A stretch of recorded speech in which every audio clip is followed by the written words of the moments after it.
नाजरीन आदाब, सियासत टीवी के रास नशरियात में आपका इस्तकबाल है। आलमी, कौमी, इलाकाई ताज़ा खबरों और नए मौज़ूआत के साथ मैं सैयद इस्माइल ज़बीउल्लाह और मेरे हमरा सीनियर सहाफ़ी सज्जादुल हसनैन आपकी खिदमत में हाजिर है। नाजरीन, आज की शुरुआत करते हैं गाज़ा से। गाज़ा में जो एक 20 लाख की आबादी पर मुश्तमिल इलाका गाज़ा पट्टी का इलाका है, वहाँ पर संगीन सूरत हाल है। अक़वाम मुत्तहिदा की जानिब से एक रिपोर्ट पेश की गई है। अक़वाम मुत्तहिदा की वेबसाइट पर यह रिपोर्ट है। इसमें कहा जा रहा है कि हज़ारों लाखों लोग जो है भूख की वजह से परेशान हाल हैं, उन्हें ग़िज़ाई अजनास नहीं मिल रहे हैं और जो है वबाई अमराज जो है वो तेज़ी के साथ वो लोगों में, गाज़ा के लोगों में फैल रहे हैं। इसी से हम आज की शुरुआत करते हैं। जी सज्जाद साहब। यकीनन देखिए, एक बहुत ही दिल दहला देने वाले मौजू को आपने जो है बहस के लिए मुंतखब किया है। यकीनन गुज़िश्ता रोज़ी मैं देख रहा था, गज़ा की एक स्टोरी देख रहा था जिसमें एक माँ एक छोटे से कपड़े में कुछ रोटियां जो है लपेट के ला रही है। तो उससे पूछता है, बैनुल-अक़वामी कुछ रिपोर्टर्स वहाँ तक पहुँचने में कामयाब हो गए हैं। तो रिपोर्टर उससे पूछता है कि ये कहाँ ले जा रही हो, उसमें है क्या और कहाँ जा रही हो। तो वो बताती है कि देखो, इसमें रोटी के चंद टुकड़े हैं, मेरे बच्चे भूखे हैं, इन बच्चों को देने के लिए मैं रोटी लेके आ रही हूँ। और उसका एक कहना है कि रोज़ मेरे को रोटी की तलाश के लिए 8 सेंटर्स तक जाना पड़ता है, इस उम्मीद पे कि कुछ जो है खाने के लिए मिल जाएगा। मैंने तो अपनी भूख बर्दाश्त कर ली है, मगर मुझे मेरे बच्चों की भूख बर्दाश्त नहीं होती है। मुझे अच्छी तरीके से मालूम है कि जहाँ रोटी बांटी जाती है वहाँ पे गोलियाँ चलती हैं, जान जोखम में है, जान को ख़तरा है। वहाँ पे इस्राएली सिपाही आते हैं और अंधाधुंध फायरिंग शुरू कर देते हैं। मुझे ये अच्छी तरीके से मालूम है कि वहाँ गोलियाँ चलती हैं और मौत हो सकती है, लेकिन उसके बावजूद मैं अपने बच्चों के लिए रोटी लेने वहाँ जाती हूँ और मुझे बड़ी मुश्किल से 1-2 रोटी मिल जाती है। ये एक औरत के तासुरात हैं, बहुत ही परेशान हाल, भूखी यकीन औरत है, परेशान हाल सूरत हाल भूखी। है। जी ये सारी जी सूरत हाल, परेशान हाल सूरत जी हाल में वो जो जी अमन के अलमबरदार हैं, जैसा कि हम जी माजी में भी ये बात कहते आ रहे हैं, उसी बात को हम दोहरा रहे हैं यहाँ पर जी कि ये अमन के जो अलमबरदार, खुद को खुद जी, साख्ता अलमबरदार है, वो खामोश तमाशाई बने हुए हैं। बिल्कुल बिल्कुल। दरअसल देखिए तैयब साहब, वहाँ पर जो इमदादी सामान पहुँचाने के रास्ते हैं, वो रास्तों को बंद बंद कर कर दिए दिया गए। गया है। एक मुनज़्ज़म तरीक़े से गाज़ा जी पट्टी को खाली, क्योंकि फ़लस्तीन का सबसे गुंजान आबादी वाला इलाका और खुशहाल वो इलाका था। बना। हालांकि बहुत पहले से जी गाज़ा पट्टी को एक खुली जेल की तरह बना दिया जी गया था। जी बिल्कुल। उसके बावजूद भी गाज़ा पट्टी के जो लोग थे वो बड़े खुशहाल थे और 20 लाख की आबादी पर जी मुश्तमिल वो शहर था। जी मगर उसको एक मुनज़्ज़म अंदाज में जी इस तरीके से निशाना खंडर बनाया बना गया। दिया गया। तो एक तो पहले तो उसको खंडर बना दिया गया पूरा, जी वहां पर बमबारी की गई, जी अंधाधुंध बमबारी की गई। जी उसके बाद जो है वहां पे जो रिहाइश पजीर लोग हैं उन्हें भूख का शिकार कर दिया गया। बिल्कुल। हमने तस्वीर देखे हैं। जी मैं भी, जैसा कि आपने कहा कि मैं भी एक रिपोर्ट पढ़ रहा था जी अक़वाम मुत्तहिदा की वेबसाइट पर। उस पर एक रिपोर्ट में था कि नौजवान बच्चा जो रोटी लेने के लिए एड सेंटर गया है, इमदादी मरकज वो गया है, तो उसकी आंख में गोली मारी गई। जी बिल्कुल आप देखिए, आप बिल्कुल। कितनी बर्बरियत कितनी है ये बर्बरियत ये के इंतहा। ये आप एक इंसान जो है इस तरीके की जी बर्बरियत तो इस्तेमाल नहीं कर सकता। इस तरह का बर्बरियत और तशद्दुद किसी के ऊपर नहीं कर सकता। एक नौजवान की आंख में गोली मार दी गई, महज वो आप जो है उन्हें वो शख्स जो है रोटी लेने के लिए वहां पर रोटी गया लेने, था। महज रोटी लेने के लिए जाने वालों को जिस तरीके से मारा जा रहा है।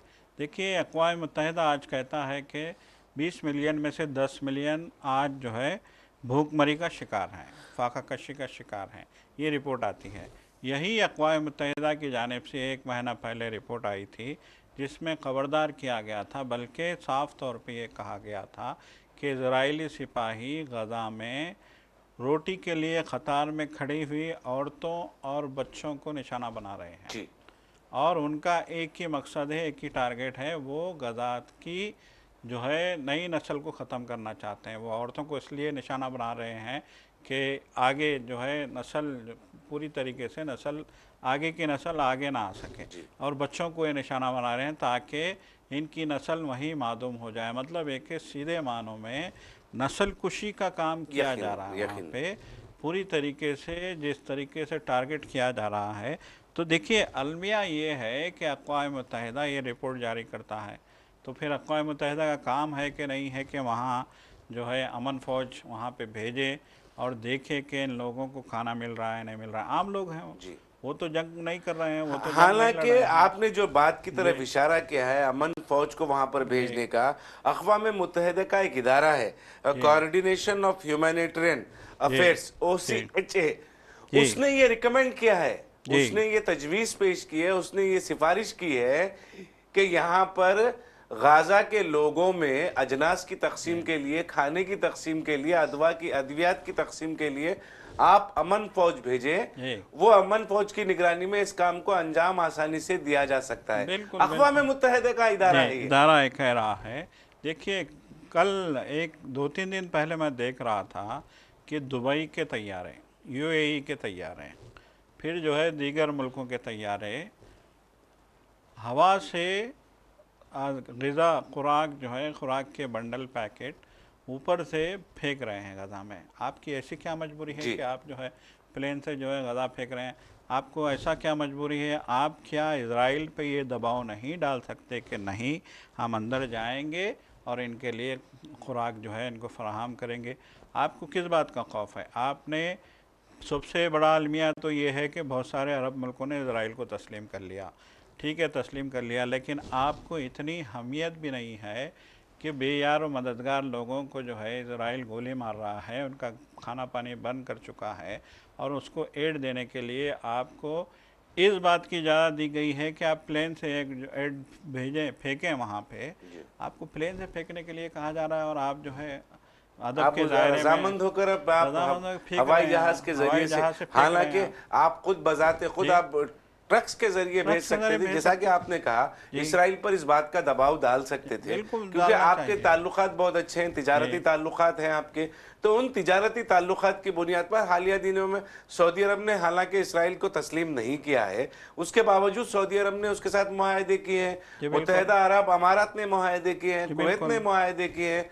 तो आप तिजारती मुआहदों के हवाले से उस पर दबाव डालकर मतलब सड़क के जरिए आप ये इमदादी सामान उस आवाम तक अपनी अफवाज की निगरानी में पहुंचा सकते हैं। बिल्कुल पहुंचा सकते हैं। अमन फौज देखिए, अगर आप जो है किसी और मुल्क में इस तरह के हालात होते हैं तो 2 सेकंड में अमेरिकी फ़ौज पहुंच जाती है, 2 सेकंड में जो है नेटो की फ़ौज पहुंच जाती है, सारा का सारा दुनिया। अब आप देखिए ये एक ज़बरदस्त जोक आपके लिए ये है कि ट्रम्प ने इंडिया को वार्निंग दी है कि तेल नहीं लेंगे क्योंकि रशिया ने यूक्रेन में जंग मुसल्लत करके हज़ारों लोगों की जो है जानें ली हैं। तो उसने जानें ली हैं यूक्रेन में, तो आपको तकलीफ़ है। आप बोल रहे हैं, इंडिया को वार्निंग दे रहे हैं कि आप तेल नहीं लेंगे। यहाँ हज़ारों जानें जो इजराइल ले रहा है उसको आप हथियार दे रहे हैं, लाखों लोग मुतासिर हैं। बिल्कुल अमेरिका हथियार दे रहा है, अमेरिका का जंगी बीड़ा वहाँ पे जो है इजराइल के साहिल पे खड़ा है।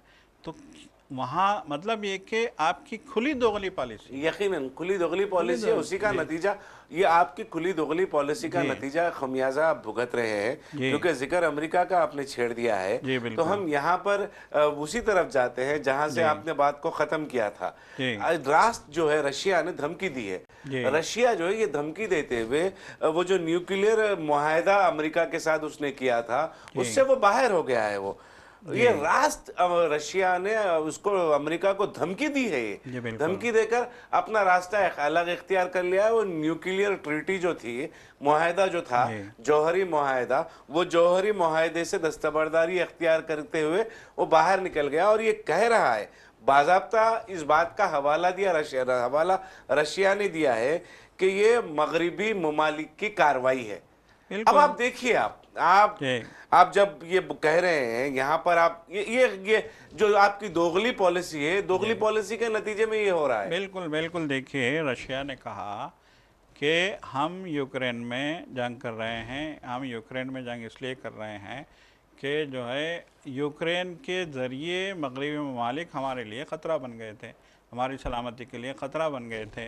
वो यूक्रेन को नेटो की जो है मेंबरशिप में शामिल करके वो रूस के ख़िलाफ़ जो है फ़ौजी कार्रवाइयाँ करना चाहते थे।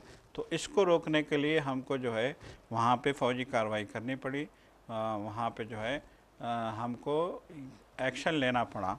अब उसने कहा है कि मुल्क की सलामती के लिए ख़तरात पैदा हो गए हैं रूस की, इसलिए 1987 का जो है ट्रीटी है ये जौहरी हथियारों की, उस ट्रीटी से अपने आप मैं बाहर निकलता हूँ ऐलान कर दिया। ये बहुत ख़तरनाक बात, ख़तरनाक ऐलान है ज़बी साहब। अगर उसने उस ट्रीटी को अपने आप ही झटक दिया, बोला कि हम अब माहिदा तोड़ते हैं, इस माहिदे से हम बाहर निकलते हैं, मतलब ये कि उसने राज इस धमकी जंग दी है कि में भाई हम बिल्कुल तुम्हारे खिलाफ में न्यूक्लियर हथियार का इस्तेमाल इस कर जंग में सकते हैं हम हस्ब जौहरी हथियार इस्तेमाल करेंगे, उसने ये यकीनन धमकी दे दी यकीनन है। यकीनन ये राज जी धमकी अमेरिका के जी लिए है।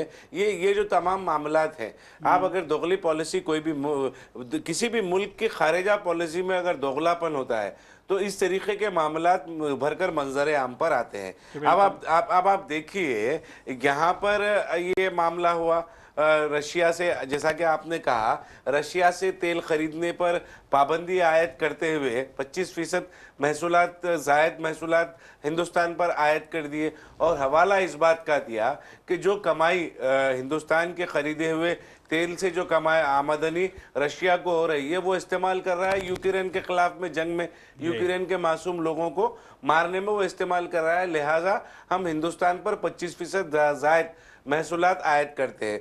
इसी महसूलात का जो धमकी है उसको हिंदुस्तान ने गैर मुनसिफाना करार दिया है। जी अब आप देखिए हमारे मुल्क की पॉलिसी भी जो है, हमारे मुल्क की पॉलिसी भी खातिर खा मुल्क की मफाद में नहीं है। अब जी अगर आप उसको अनजस्टिफाइड कह रहे हैं, गैर मुनसिफाना पॉलिसी उसको आप करार दे रहे हैं, ट्रम्प की जो टैरिफ की महसूलात की धमकी है उसको अगर आप कह रहे हैं गैर मुनसिफाना, तो फिर आप खुलकर अमेरिका की तायद क्यों कर रहे थे? बिल्कुल आप बहुत बिल्कुल। सारे मुहाजों पर जी हिंदुस्तान ने खुलकर अमेरिका की तायद की है। जी अरे हमारे वजीर आजम तो कहते हैं कि डोनाल्ड ट्रम्प जो है, डोनाल्ड ट्रम्प नहीं, जी डोनाल्ड ट्रम्प जो है जी वो मेरे अच्छे मित्र हैं, वो कहते हैं। बिल्कुल, बार बार फिर उन्होंने कहा। बार बार कहते हैं आप एक जी अपनी, आपका जो वजीर आजम के ओहदे का जो वक़ार था उसको आपने मजरूह किया, जी खुद बजाते खुद अमेरिका जाकर ट्रम्प की, डोनाल्ड ट्रम्प की जो दूसरी जो शिकस्त हुई थी इलेक्शन में जी जो बाइडेन के मुकाबले में, वो इंतखाबी मुहिम आपने वहां पर जाकर चलाई। आपने कहा कि अब की बार ट्रम्प सरकार, ये नारे आपने लगाए। क्या आप यकीनन अमेरिका जब दोगली अपनी पॉलिसी का खुमियाजा रशिया के साथ ये जो मुआहदात चल रहे हैं जी उससे भुगत रहा है, तो हम भी हमारी दोगली पॉलिसी का मुजाहरा जो जी उसका बिल्कुल, खुमियाजा जो है वो हम इस शक्ल भुगत में रहे वो हैं। उठा रहे हैं। देखिए, इंडिया ने कहा, उसने जो है साफ तौर पे कह दिया था अमेरिका ने कि इंडिया रूस से तेल नहीं लेगा। तो इंडिया ने कहा कि हमें सस्ता तेल लेने के बजाय महंगे तेल की तरफ ढकेलना। अमेरिका ये कह रहा है कि आप रशिया से तेल नहीं लेंगे, बल्कि आप जो है सऊदी अरब से तेल लेंगे, अरामको से तेल लेंगे, जो अमेरिकन कंपनी है। तो इससे पहले भी देखिए एस जयशंकर ने मुत्तहिदा में या फिर उनका जो है अक़वाम मुत्तहिदा के इजलास में शिरकत के लिए वो गए हुए थे, तो इंटरनेशनल मीडिया के कुछ नुमाइंदों ने उनसे इंटरव्यू किया था, तो उन्होंने साफ अल्फाज में कहा था कि हम नुकसान का सौदा नहीं कर सकते, हमें रूस से सस्ता तेल मिल रहा है। जब रूस से हमें सस्ता तेल मिल रहा है तो हम क्यों जो है अमेरिका से या अमेरिका के कहे हुए निशानदही करदा मुल्कों से तेल ख़रीद के नुकसान उठाएं, खसारा उठाएं। तो यकीनन देखिए, आप किसी को भी इस बात के लिए मजबूर नहीं कर सकते कि आप जो है सस्ता नहीं महंगा तेल ख़रीदें, आप सस्ता माल नहीं महंगा माल लिए। जब इंडिया का कहना है कि हमें बेहतर आरामको से या सऊदी अरब से या दीगर मुल्कों के तेल से बेहतर तेल रूस से सस्ते में मिल रहा है, और फिर हमें वहाँ से तेल लाने में ज़्यादा पैसे भी नहीं लग रहे हैं, ट्रांसपोर्ट का भी ख़र्चा हमारा बच रहा है क्योंकि पड़ोसी मुल्क है रशिया। तो जब हम इसका फ़ायदा उठा रहे हैं तो फिर हमें मजबूर नहीं किया जा सकता कि जो है रूस से आप तेल नहीं खरीदेंगे। अब तो ट्रंप ने तो खुली धमकी दे दी है कि हम लेवीज जो है आपके बढ़ा देंगे। ट्रंप ने साफ तौर पे कहा था, आपको भी याद है 2 दिन पहले ही ट्रंप ने कहा था कि हम 25% जो है आप पे लगाएंगे टैरिफ। ये तो अपनी जगह है, लेकिन उसके साथ जुर्माना भी लगाएंगे। जी। तो ये मतलब एक एक किस जो है जुर्म की सज़ा इंडिया को ये देखिए, अमेरिका देना चाहता है, ये सबसे बड़ा सवाल है। हिंदुस्तान जो जी है जब यूक्रेन और रशिया के माबैन जी 2022 में जब जंग उरूज पर थी, जी भयानक जंग चल रही जी थी, और ये हम समझ रहे थे कि आलमी जंग की तरफ हम बढ़ रहे हैं आहिस्ता आहिस्ता, मगर हालात तब्दील हो गए। तो जी उस वक्त जो है ये रशिया का जो तेल है वो सस्ते दामों में ये जी फरोख्त मार्केट में हो रहा था। जी तो हिंदुस्तान भी उसका हिस्सेदार बना, और फिलहाल जो है हिंदुस्तान सबसे बड़ा जो है रशियन तेल खरीदने वाला मुल्क है, मुल्क बन गया। और जी मुल्क बन गया, और सब क्योंकि हिंदुस्तान में तेल की खपत भी ज्यादा है। देखिए, दूसरी अहम बात यह है कि यूरोप ने अमेरिका से, वेस्टर्न कंट्रीज ने अमेरिका से, सॉरी, रशिया से तेल लेना बंद कर दिया जी है। तो अब इंडिया इससे तेल खरीद रहा है, तो जाहिर सी बात है उसको भी जो है इस जंग के दौरान में जो है तेल बेच के आमदनी का एक बहुत बड़ा ज़रिया है। रूस के लिए भी कुदरती वसाइल जो हैं रूस के, वो आमदनी का बहुत बड़ा ज़रिया है। तो रशिया तेल बेच रहा है। तो देखिए, गुज़िश्ता रोज़ भी अमेरिका की जानिब से ये इल्ज़ाम लगाया गया था कि इंडिया तेल के बदले में जो पैसा रशिया को दे रहा है वो पैसा जंग में इस्तेमाल हो जी रहा है। ये गुज़िश्ता रोज़ भी इल्ज़ाम लगाया था जी अमेरिका ने, और आज भी अमेरिका ने दो टोक अंदाज में कहा है कि रशिया जो है अपनी जंग के ज़रिए यूक्रेन में लोगों को मार रहा है। तो जी। तुम लोग ऐसे मुल्क का साथ कैसे दे सकते हो, उससे तेल कैसे खरीद सकते हो? मतलब एक ये वो सीधे डायरेक्ट कर रहा है आपको, तो फिर आपको सीधे हिदायत दे रहा आप है। इसराइल का साथ क्यों दे जी रहे हैं? बिल्कुल एक सवाल है, ये बिल्कुल। आलमी सतह पे उठने वाला जी सवाल है कि जब यूक्रेन में मासूम लोगों जी का कातिल रशिया है, तो फिर गाजा में मासूम, निहत्ते, गरीब और भूख से तड़प रहे जी फलस्तीनियों की मौत का जिम्मेदार इसराइल है। तो देखिए, फिर आप सारी उसके दुनिया, खिलाफ में भी कार्रवाई देखिए करें। देखिए सारी दुनिया में गज़ा की तस्वीरें हैं, जी सारी दुनिया में गज़ा के वीडियोस हैं। आज का दौर सोशल मीडिया का दौर है। आप जो है हकीकत को छुपा नहीं सकते। यूक्रेन की भी सारी दुनिया में वीडियोस चल रही हैं। वहाँ कितने लोग मरे? यूक्रेन में आज भी ज़िंदगी जो है रवां दवां है। जी आज भी वहाँ पे सिर्फ सरहदी इलाकों में कुछ खौफ का माहौल है कि सरहदी लोग कहते हैं कि कभी कभी मिसाइल आ जाते हैं रूस के, कैफ तो वगैरह ख़तरा हो निशाने पे जाता है। बिल्कुल रशिया के अभी भी हैं। बिल्कुल हैं, लेकिन इतना मतलब जितनी जो सूरत बर्बादी। हाल गाजा की तरह जी, अब संगीन गजा की तरह और आपने तशवीशनाक नहीं देखिए, है। गजा की तरह कैफ को खंडर तो नहीं बनाया जी रशिया ने। कैफ खंडर नहीं है। आप जी देखिए, जी आज भी कैफ के कुछ इलाकों में कुछ इमारतों को नुकसान पहुंचा है। ये गजा तो पूरा का पूरा खंडर है। ये सिटी, गजा सिटी, आप देखिए, खुद अक़वाम मुत्तहिदा की रिपोर्ट है कि अब हम इसकी बाज़ाबादकारी नहीं कर सकते, इसको जो है रेनोवेट नहीं कर सकते, रिकंस्ट्रक्शन भी यहाँ पे नहीं हो सकता। हमें मलबा हटाने में मलबा सालों लग हटाने जाएंगे। में सालों 22 साल लगेंगे। उसने जी ये भी कहा, मलबा हटाने में। उसने ये कहा कि इस शहर को रेनोवेट करने से अच्छा है कि हम बाजू एक नया शहर बना लें, जी खुली ज़मीन में, साफ मैदानों में नया शहर बसा लें। तो इतना बदतरीन जो है सूरत हाल उसने गजा की करके रखी हुई है। इतने बुरे हालात गजा के करके रखे हैं, लेकिन अमेरिका को वो नज़र नहीं आ रहा। अमेरिका को ये नज़र आ रहा है कि यूक्रेन पे उसने जंग मुसल्लत की है, इसलिए जो है आप उसका तेल नहीं खरीदेंगे, आप उसके साथ माहिदा नहीं करेंगे, वगैरह वगैरह। बहरहाल जो है ये जो दादागिरी है, यकीनन हम इसको दादागिरी ही कहेंगे अमेरिका की। हमेशा से देखिए, अमेरिका के बारे में हमेशा कहा गया है कि ये बैनुल-अक़वामी पुलिसमैन का किरदार अदा करता रहा है। और जब दुनिया दो कुतबी निज़ाम में बटी, जब एक यूएसएसआर था, एक यूएसए था, तो उस वक्त भी अमेरिका यूएसएसआर को तबाह करने के लिए हर ज़माने में उसने साजिशें की हैं। ख्वाहिशें की, और जी यूएसएसआर के टुकड़े कर दिए, और बिल्कुल, कई टुकड़ों में यूएसएसआर बढ़ आज गया। बटा हुआ है आज। अब रशिया खाली एक रह गया। उसके बावजूद भी एक बड़ा मुल्क माना जाता है रशिया, जी और दूसरी बड़ी जौहरी आलमी ताकत के तौर पर रशिया को सारी दुनिया ने तस्लीम कर लिया है। यकीनन ये जो सूरत हाल है तशवीशनाक है। अमेरिका को भी अपनी दोगली पॉलिसी की वजह से खमियाजा भुगतना पड़ रहा है, और बिल्कुल हिंदुस्तान को भी ये जो टैरिफ की, महसूलात की जो धमकी अमेरिका की जानिब से बारहा दी जा रही है, वो उसकी वजह यह है कि यही आपकी दोगली पॉलिसी का नतीजा है, जो आपकी नाकाम खारिजी पॉलिसी का नतीजा है, जी जिसकी वजह से इसकी जो तकलीफ तकलीफ है, उसकी जो क्या बोले हजीमत जो है वो हिंदुस्तानी अवाम को भुगतना पड़ रहा है, वो उठा रही है। अब आप देखिए, आप पार्लियामेंट के जिला पार्लियामेंट में अपोजिशन की जानिब से जी अपोजिशन की जानिब से एक तरफ ऑपरेशन सिंदूर की मुखालिफत की जा रही है, उसकी वजाहतें मांगी जा रही हैं, मगर पार्लियामेंट्री पार्टी जो है एनडीए की, नेशनल डेमोक्रेटिक अलायंस की, उसकी जानिब से वज़ीर आज़म नरेंद्र मोदी को आज तहनीत पेश की गई, एजाज़ पेश किया गया।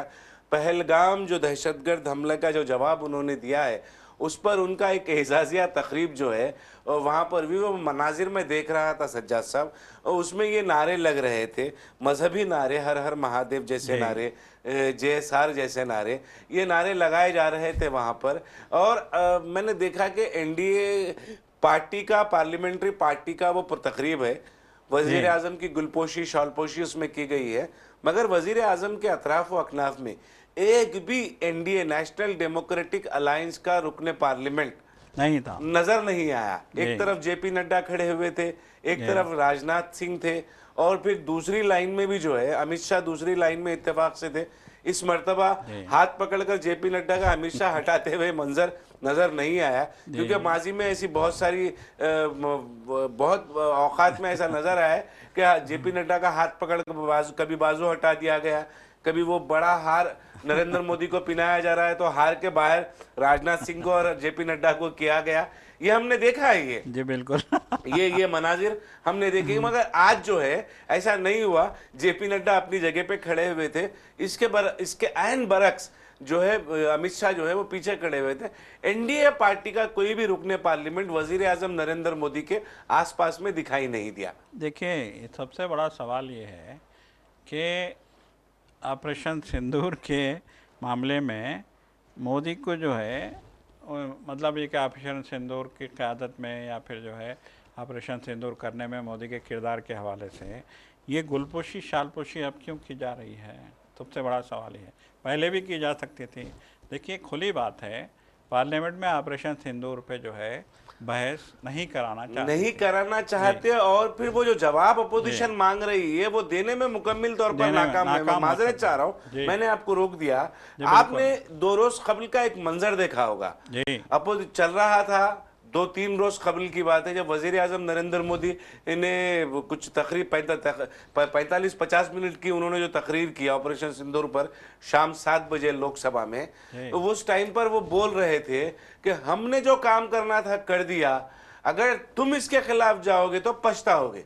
जी बिल्कुल, ये बात ये उन्होंने मतलब एक डिक्टेटरशिप है। डिक्टेटरशिप जब वो जुमला कहे तो बैकग्राउंड से एक आवाज आती है, यकीनन वो राहुल गांधी की थी, आप डोनाल्ड ट्रंप का नाम क्यों नहीं ले रहे हैं, आप ये क्यों नहीं कह रहे हैं कि वो झूठ बोल रहा है, ऐसी बैकग्राउंड से आवाज आती है। तो नरेंद्र मोदी अपनी तकरीर भूल जाते हैं, भूलकर पानी का गिलास उठाकर हस्बे आदत जब कभी भी वो परेशान हो जाते हैं फौरी पानी पीना शुरू कर देते हैं, फौरी पानी। तो वो मंजर देखने में आया है। जी यकीनन देखिए, इतना मतलब है कि पार्लियामेंट में जब बहस हुई तो इस बहस में बीजेपी बैकफुट पे नज़र आई, बीजेपी दबाव में नज़र आई, अपोजिशन जो है हावी हो गया था ऑपरेशन सिंदूर के मामले को लेकर, पहलगाम के मामले को लेकर।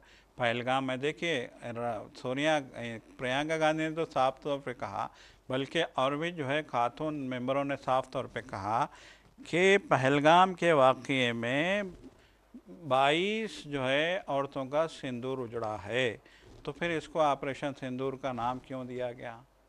साफ तौर पे कहा कि जो है जिनके सिंदूर उजड़े हैं आपने सिंदूर नाम दे दिया, ये तो बहुत ही जो है बुरी बात है कि ख़वातीन के सिंदूर उजड़े हैं, आप जो है नाम दे रहे हो सिंदूर, ऐसा नाम दिया आपने, पॉजिटिव नाम दे दिया। तो बहरहाल जो है मामले पे बहुत ज़्यादा जो है हंगामा पार्लियामेंट में हुआ और जो है पूरी की पूरी बीजेपी बैकफुट पे नज़र आई।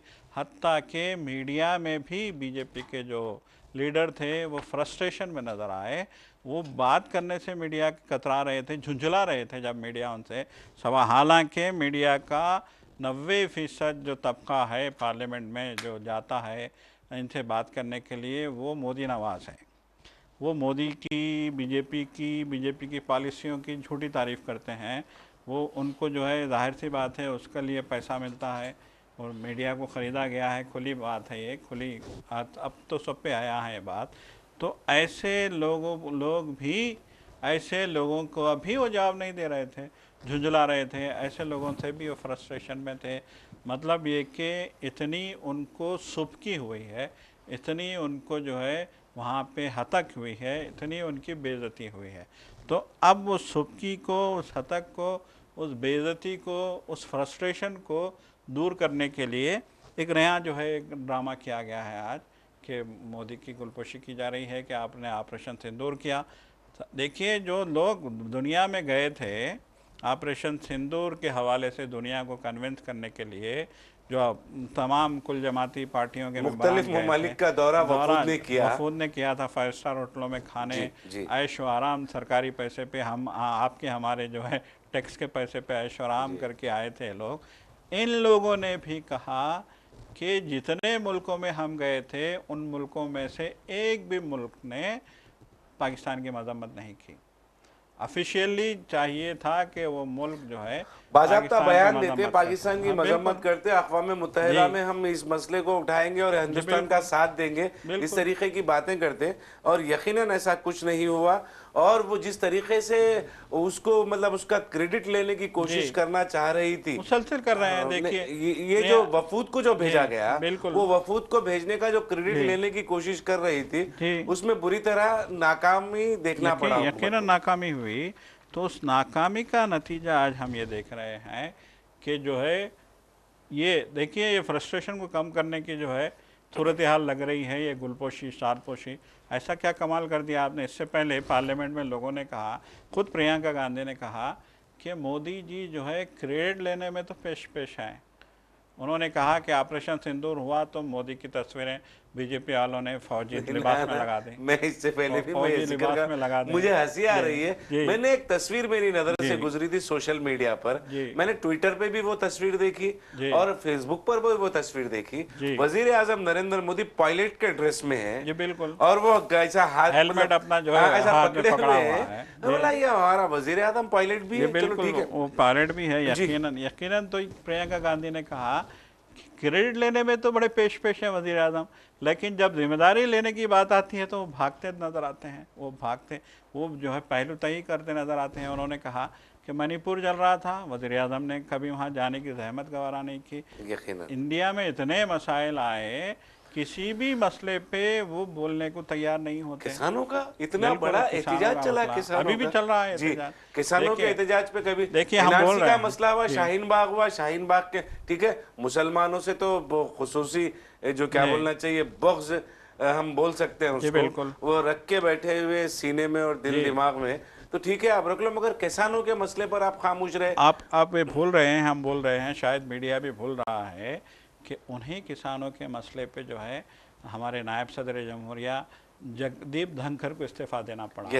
महाराष्ट्र में वो जो है 1 दिन या 2 दिन पहले वो वहाँ पे एक जलसे में गए थे। वहाँ पे जो है किसानों के मतलब एक ज़राअत वज़ीर ज़राअत भी थे वहाँ पे, शिवराज सिंह चौहान जो वज़ीर ज़राअत हैं मौजूदा, वो थे जलसे में, और गवर्नर थे वहाँ पे जलसे में।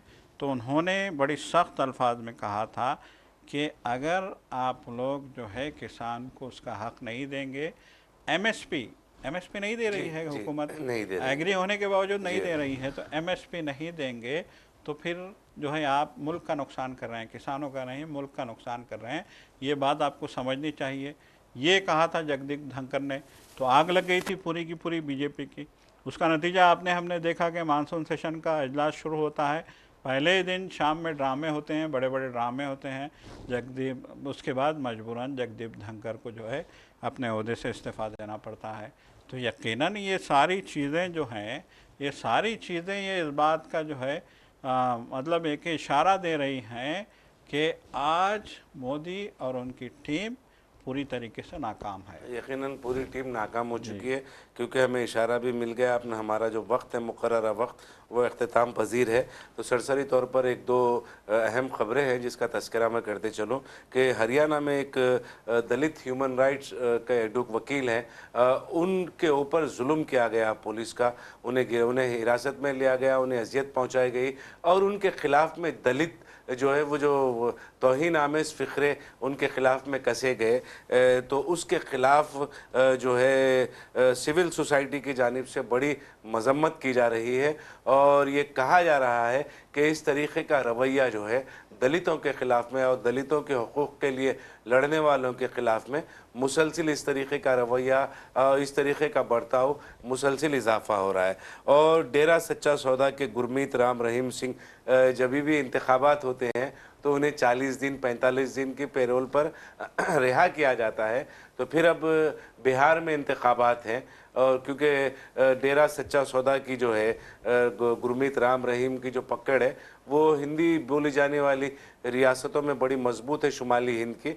तो फिर अब क्योंकि बिहार के इंतखाबात हैं तो फिर 40 दिन की पैरोल पे उन्हें रिहा किया गया। और एक अहम खबर ये है, हम क्रिकेट के शायकीन को भी मुबारकबाद, हालांकि ताख़ीर से हम मुबारकबाद दे रहे हैं, लेकिन जो हिंदुस्तान और इंग्लैंड के माबैन में जो टेस्ट मैच था उसको बेहतरीन खेल के साथ, बेहतरीन मुजाहरे के साथ मसावी कर दिया गया है।